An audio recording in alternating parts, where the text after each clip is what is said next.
All right, ladies and gentlemen. So my job this afternoon is to kind of discuss things that we really learn in school and even in clinical on how can we collectively prevent subluxation from happening with our post CVA patients. So meaning we need to concentrate on what we call in the neuro world the Bronstrom level 1, which is flaccidity. Okay. Do you all have any idea the difference between flaccidity and low tone? Paul, what's the difference? No difference? Okay. Okay. What about you, Ian? You know the difference between low tone and flaccidity? Okay. Thank you, ma'am. Okay. Pretty good, pretty good.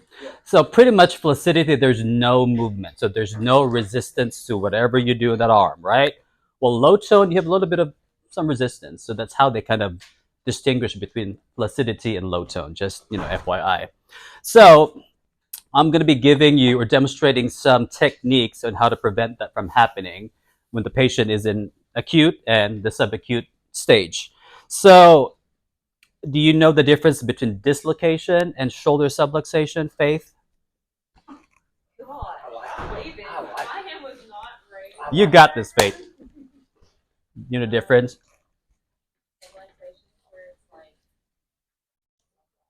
Okay. Okay.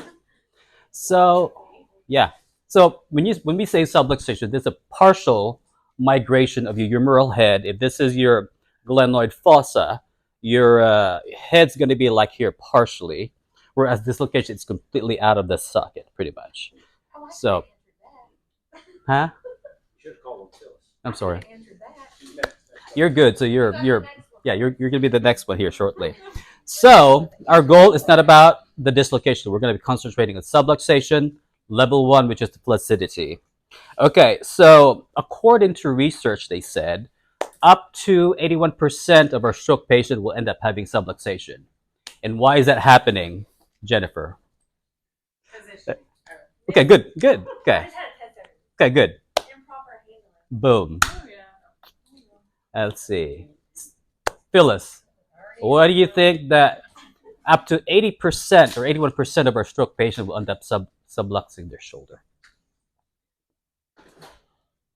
She mentioned positioning, and then she mentioned what was it? What was that? Handling. So improper handling techniques. I'm not an OT, but to me, common sense in my world would say that it's because they don't have enough strength to Good. hold it up there. Right? Yeah. So weakness. Yes. Meg? Impulsivity is big. Impulsivity. Good job. What else, class? Neglect. Okay. Let's see. Ryan, any? Yes, sir. Never mind.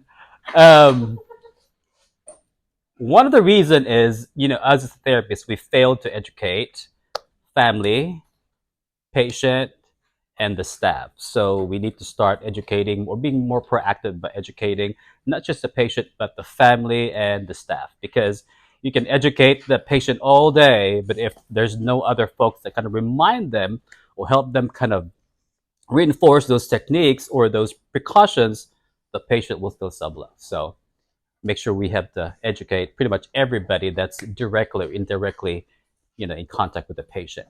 So one of the ways that we can prevent patients from developing subluxation is mobility exercises, which is arm exercises. Now, they said they prefer you to do those arm exercises in the bed because your shoulder and your scapula is well supported. So they try to discourage you from doing more seated, not propping it up kind of exercises. So it will be a lot safer if you exercise the patient in supine. An example of that exercise would be a cane exercise. So let's pretend this hand doesn't have any grip. So you're going to co-band that hand. So this is my bad arm, by the way. This is my flaccid arm. So you co-band this hand, and this is your good hand. So you want to try to kind of let the patient kind of move it externally this way. Nice and slow.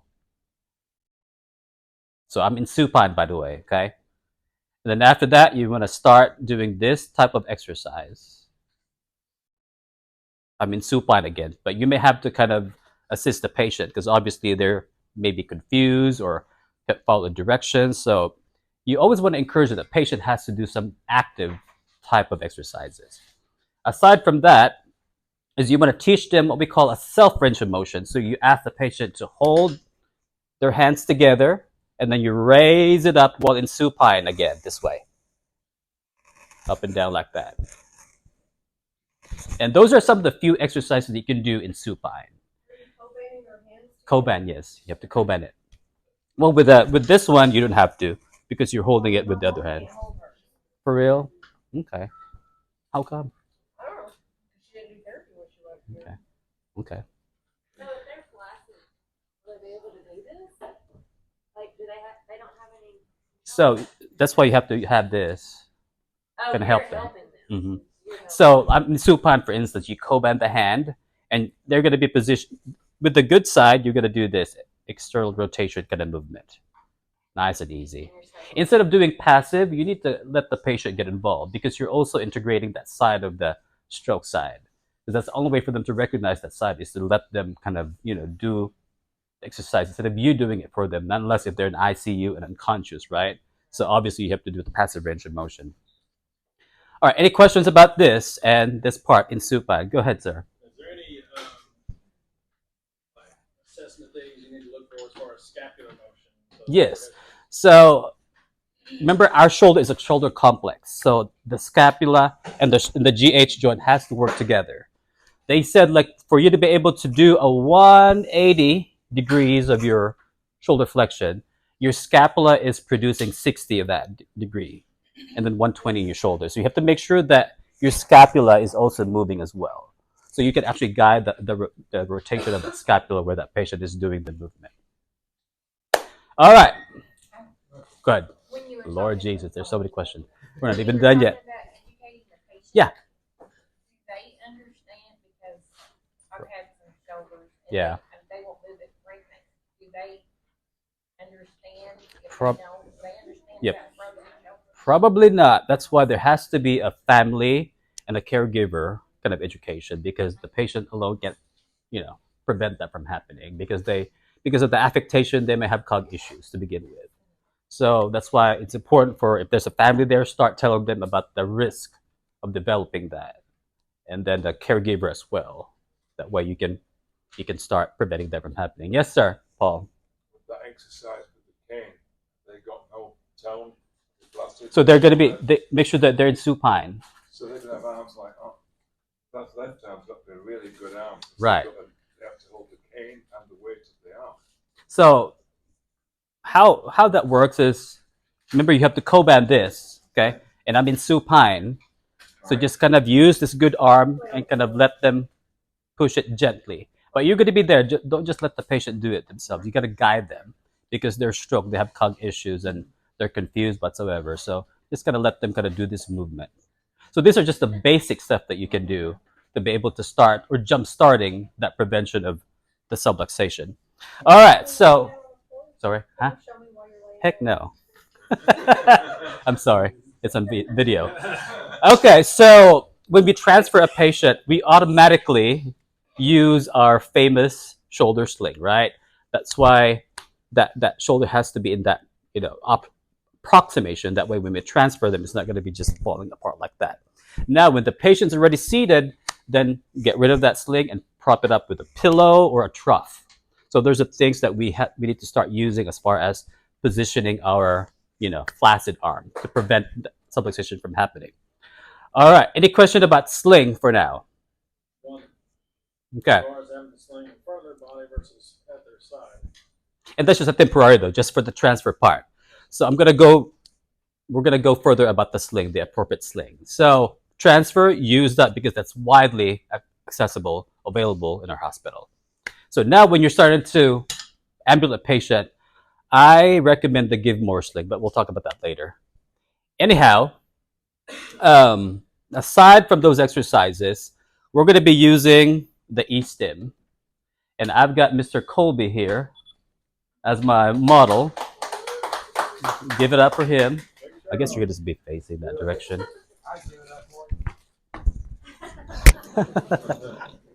You can have a seat right here. You just face, yes, sir. Face right there. And I'm gonna be using this part of his shoulder.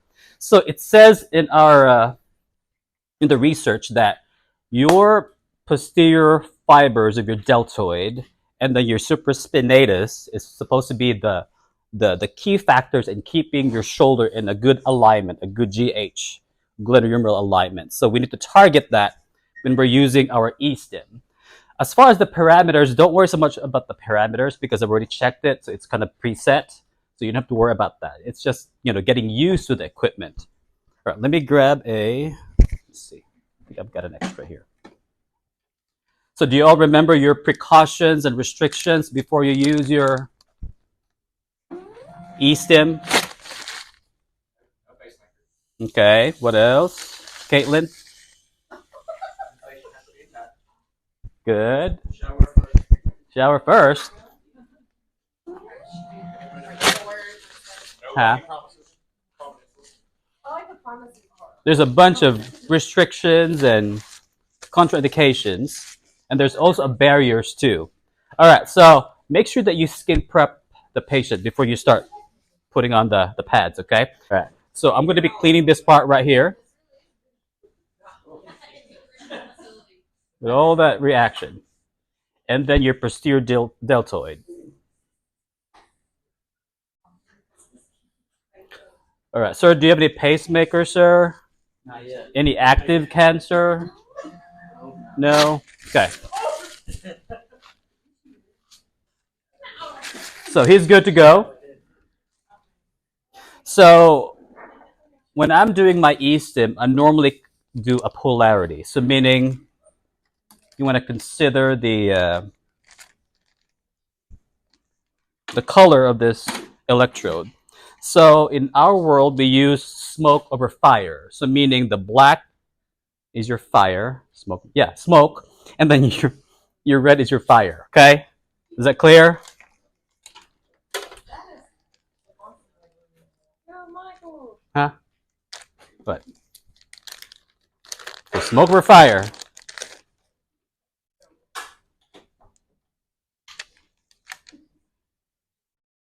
Yeah, so supraspinatus or supraspinatus, whatever how you pronounce it.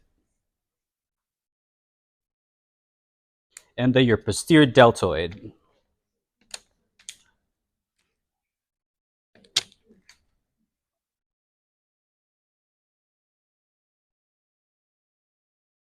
And we're just going to use one channel.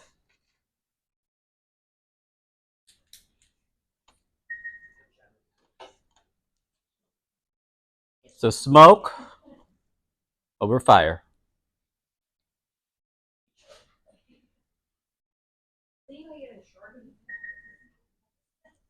All right, are you ready, sir? Ready. So you click indications, and then you click muscle re-ed. Okay, and all you gotta do is turn this white thing here.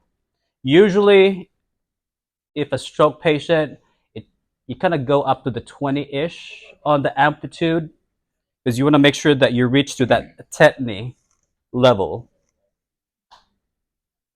Let me know if it's too strong.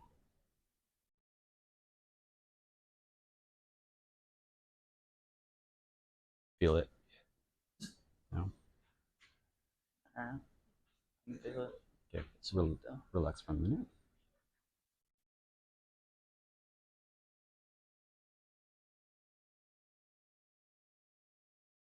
Is it too much? No? Okay. I'm going to go higher.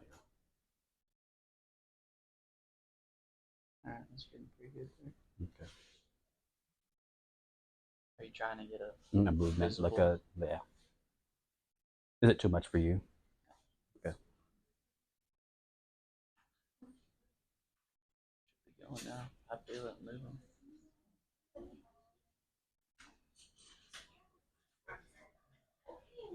Gonna go to the teens. You okay? Yep. Sir? Yeah.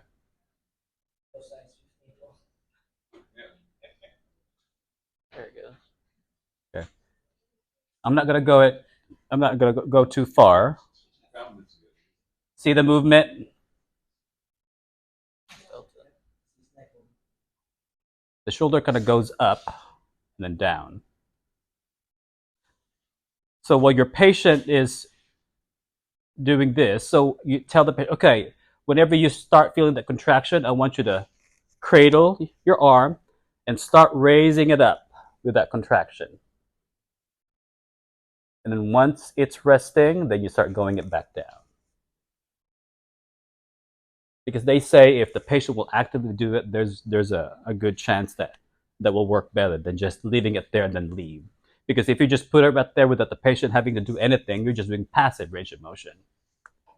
So the patient has to do something, some sort of an active assisted exercises. Any questions, folks? So with my patient, mine is I went up to 27, and he was able to do a very visible tetany on that shoulder. Good job. No questions? When you have that on there like that, and you said when he starts feeling Mm-hmm. good to Yeah. move the shoulder, is that set on like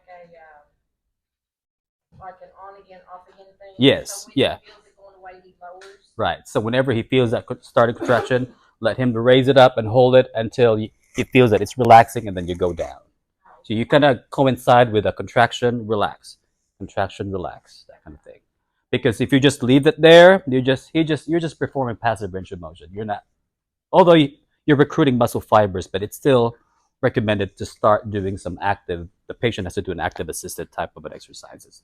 So Right. what if you get the ones who really can't feel it or doesn't know when it's contracting? Do you tell them? Yes, you have to cues because they're stroke anyway. So there's a lot of verbal cues and tactile cues But going you on. still don't do the motion. Mhm. You make them do it. Yeah, let them do it if they can handle it. That's why it has to be like this, or you have to do it this way. That way they can do it themselves. It may not be perfect, so you kind of just guide, that movement for the patient until they can do it really good. All right, I'm gonna turn this off. Any questions? How long for? This is 20 minutes, so this is preset. So like I said, don't worry about the parameters. It's already been set. I've already checked this, and it's pretty much what's recommended in the neuro world. You go to charge for this? Yes. So this is I normally charge like 2 units because the preparation and all that stuff. And this is 20 minutes. So I put 20 minutes. And I put it on the supervised, not the unattended, because you're gonna be here all the time. So I put it as a eSIM supervised code, the CPT code. You can also do that. I don't think there's really but I charge it under the eSIM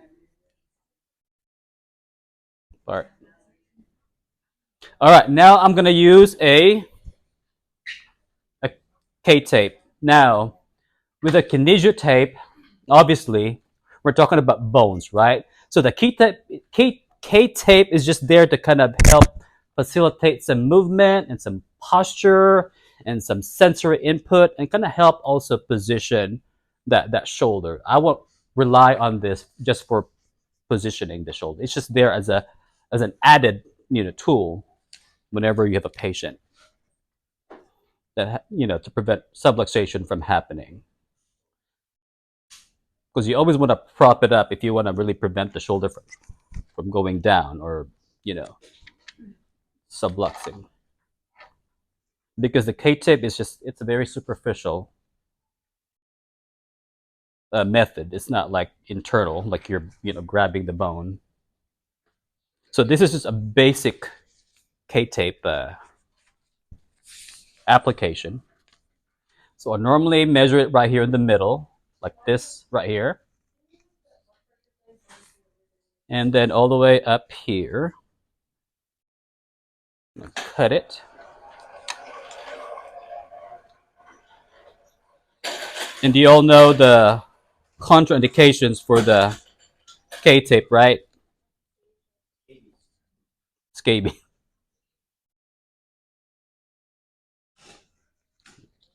And then you always want to round the edges. And the reason why you have to round the edges, that way when you get rid of it, it won't irritate the skin. Is that right, Stephanie? She wasn't even listening. Why do you curve the? Yeah, just so it doesn't pull off. Yeah, when you're exactly. You hear that? Huh? Put your hearing on. Put your hearing aid on, folks. And then you cut this part right here because this is going to be your anchor.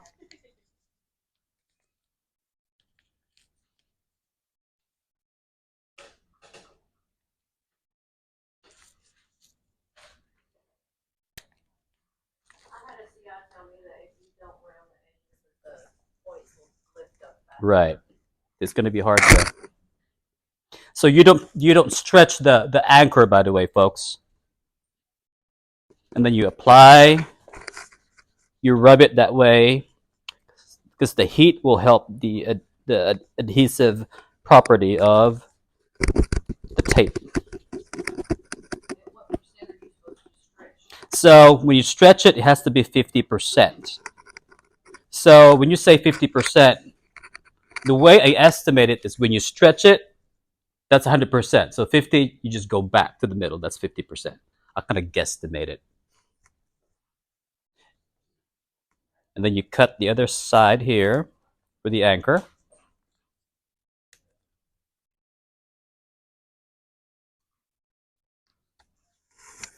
Now, since you're going to be promoting support, right? So you have to stretch it up. So before we stretch this, we need to make sure that we A-B duct the shoulder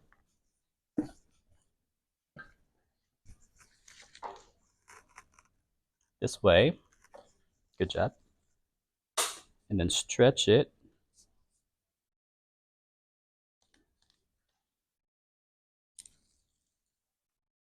And some folks, they even recommend just 35% stretch. They just do 35. And then apply.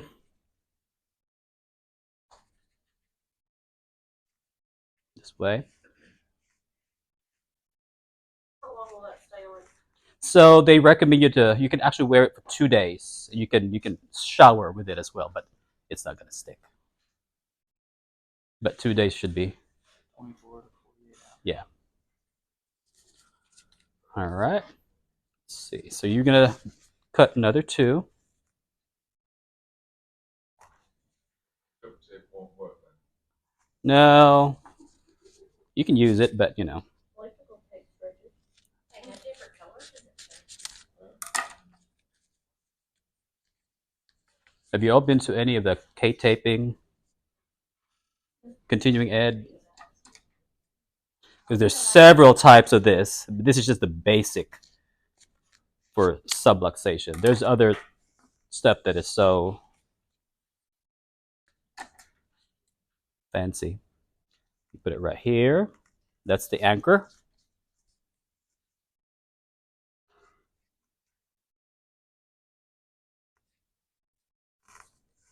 Got to cut this part.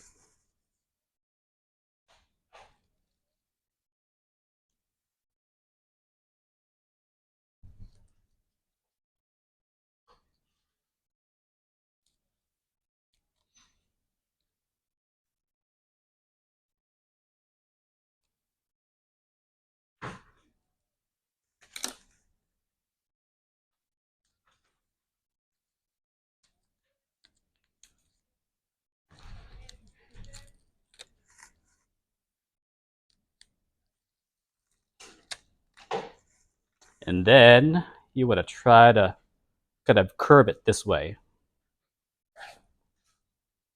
Oops, sorry.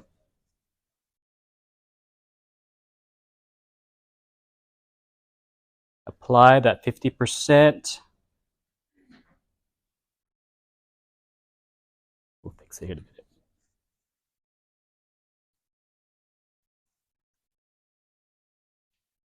So you need to practice this because it's kind of difficult sometimes if it's your first time to do it.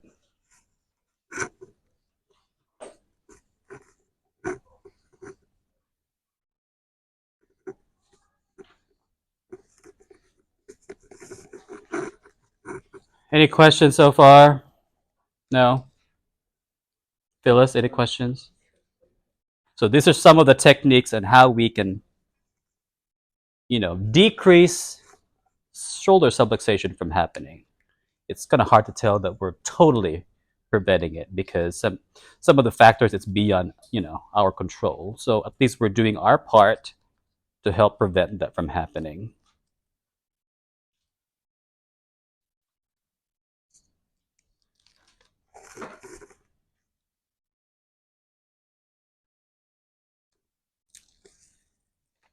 So same thing that you did back here. You stretch it 50% and just kind of follow that deltoid muscle fibers and stick it right here.